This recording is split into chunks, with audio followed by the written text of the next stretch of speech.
Hello everyone, my name is Carrie McClure. I'm a mother of a very spirited 4-year-old girl. I work the graveyard shift at the Jackson Rancheria Casino and Hotel, and between school and working the night shift, finding the time and energy to deal with my daughter can be difficult. When my daughter was born, I was sort of a stay-at-home mom. I took care of my grandmother who has Parkinson's disease. At the time, I was a home health aide, and her situation afforded me the opportunity to take my daughter with me everywhere I went and still get paid through the state. A little over a year ago, my grandmother's care became more than I can handle, and she was placed in an elderly care facility. I had to go back to work, and my daughter had to go to daycare. My daughter loved being in daycare during the daytime, but when it came time for the sleep room, she became a completely different child.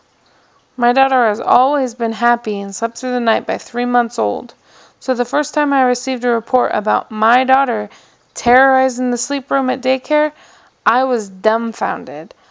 I asked her why she was hitting, kicking, and biting at the teachers, and why she wouldn't go to sleep there. The first talk we had was disastrous.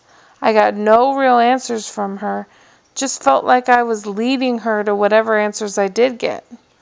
I finally broke through to her by talking at her.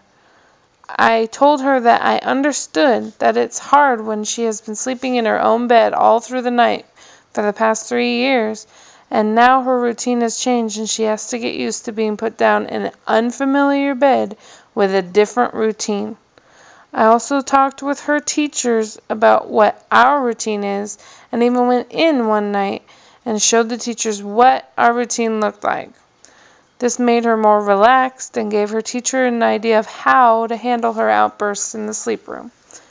About 2 months ago, my husband was able to get a day shift at his job, and she no longer needed to be in the sleep room.